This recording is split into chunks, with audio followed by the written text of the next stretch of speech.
Hello everyone. Today we will talk about the dash. It's this screen that we've shown in some of our videos.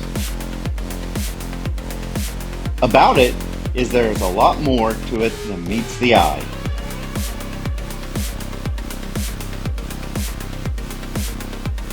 So we are going to explain it, and to do that, we start with the PDM. This device is like a set of relays and fuses, but it's solid state. Fuse current and blow time can be configured, reset fuses digitally, monitor current and save maximum current peak, digital outputs for activation. It works very well, all in real time. But it would be even better if it receives signals directly from the ECU without using ECU outputs and without using the module's digital inputs. So we designed a communication system where the ECU can link up with the PDM to send the signals directly. The communication system is called ProyectNet, and it works wirelessly. A great way to reduce the number of wires used for signals is to not use any at all, right?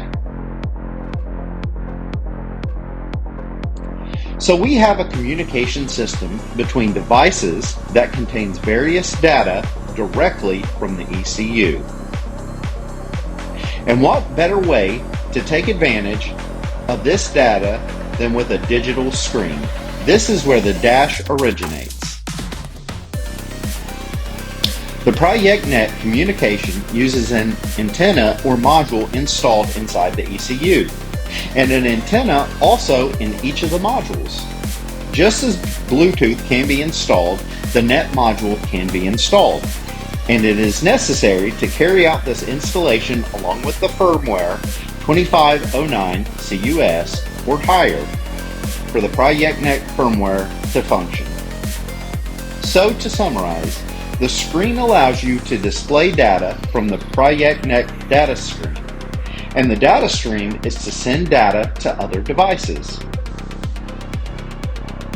And we will be seeing more devices for ProyectNet in the near future to have everything linked simply and easily. We will be keeping you informed about the new ProyectNet devices. Thanks for watching, and we'll see you in the next video.